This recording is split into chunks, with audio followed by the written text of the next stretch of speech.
Hi, it's me, Catherine, back today. I know it's been a little while since I've done a video, so I thought I'd like to do one on anxiety because it feels like it's coming in the counselling room, in children's counselling quite a lot at the moment. So I know that Telegraph wrote in December last year that in 2017 anxiety amongst children has risen by 60%, and Childline also said that over 13,000 kids have been in counselling sessions with anxiety or panic attacks. So it really feels like it's something that's coming into children's counselling quite a lot. So for me, first of all, just wondering, why is anxiety suddenly coming in a lot more with children? For me, I feel like it feels social media is out there all the time, and when kids are posting pictures of themselves or writing comments out on social media, it feels like they've got 100, 200 or more than that, hundreds of people ready to judge them, and that feels like that's building that anxiety. If you're thinking you've put something out there and you're waiting to see whether you're judged or whether it's good or bad, sitting with that anxiety all the time, and it's there constantly, it's there 24 hours a day. So constantly kids are getting messages or comments coming up on any of the social media 24 hours a day, 7 days a week.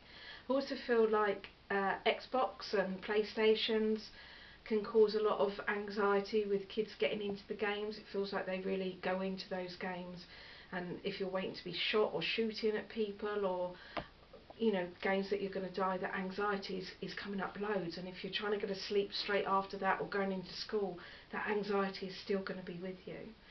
I feel we've also still got the pressures of exams, and that seems to, for me, it seems to have increased that kids having to get those C marks, C grades for maths and English, or good grades to get into college and universities. Just increases that anxiety, as well as everyday anxiety that has always been around and can be caused by anything in life, really. So for me, it's just having some ideas of what helps and what helps me in the counselling room. So I like to explain that the fight or flight syndrome.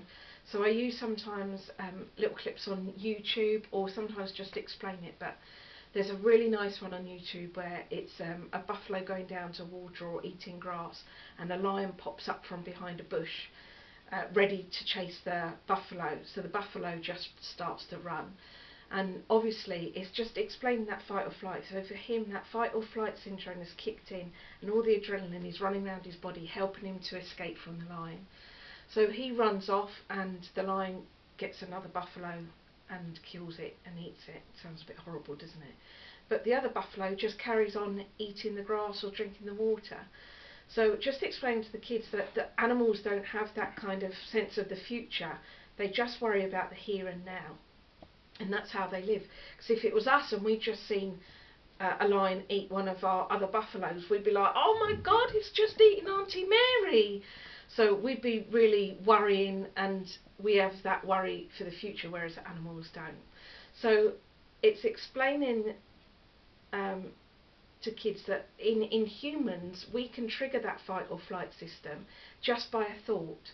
So just by having a thought of what's going on social media, or that thought of anything that's worrying you, the thought of being on your Xbox or your PlayStation, anything that can trigger in us that fight or flight syndrome. So just that thought produces all of that adrenaline across our body, and we are carrying that because we're not running off then, and we're not fighting the lion, or we're not running away from the lion. So all of that adrenaline just stays in our body, and just letting them know that really good ways of getting rid of it are either through exercise or through breathing. So I usually say to them, it sounds really silly, just deep breathing, but that can really help just get rid of that adrenaline.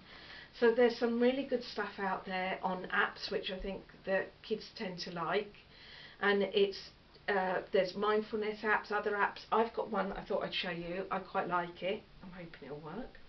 So there's one called Settle Your Glitter. So it just shows you there. So it asks you, how worried are you? So are you mad, sad, silly, or worried? So put in worried. We put in extremely worried. Next, sorry. and then you shake your phone to however worried you are. So we're saying, oh my God, I'm really, really worried. And then all it does is it just comes up with like an orb. Hang on, it's not working very well now. Okay, so it should come up. Hang on. Oh gosh. So we shake it. I'm really, really, really worried. Okay, it's not coming up. So usually, oh gosh. Hang on a minute. Has that done it? So shake the phone. Oh no, it's not working. Maybe I'm doing it the wrong way. That's it. Sorry, I was doing it the wrong way. So you have to shake it like that. So it comes up with an orb showing you that these are your thoughts that are going round and round and round your head, and you follow this little puffer fish and just take nice deep breaths in and out, so the kids can just join in with this, and it shows you it just settles that glitter. So it's just all your thoughts, instead of them being all around your head, they're all settling down, and you can look at them a bit more easily and maybe a little bit less anxiety. But just following that little puffer fish with the breathing in and out, and there's loads more apps out there just to help them, but just using that breathing just to help get rid of all of that adrenaline that's pumping around the body, I found has been really, really helpful. So thank you for listening. If you like the video, please give me a like or a comment and subscribe, and if you've got any other ideas of how to help in children's counselling with anxiety, please just comment below, and if you've got any suggestions for further videos, I'd be really grateful to hear them. Many thanks. Bye.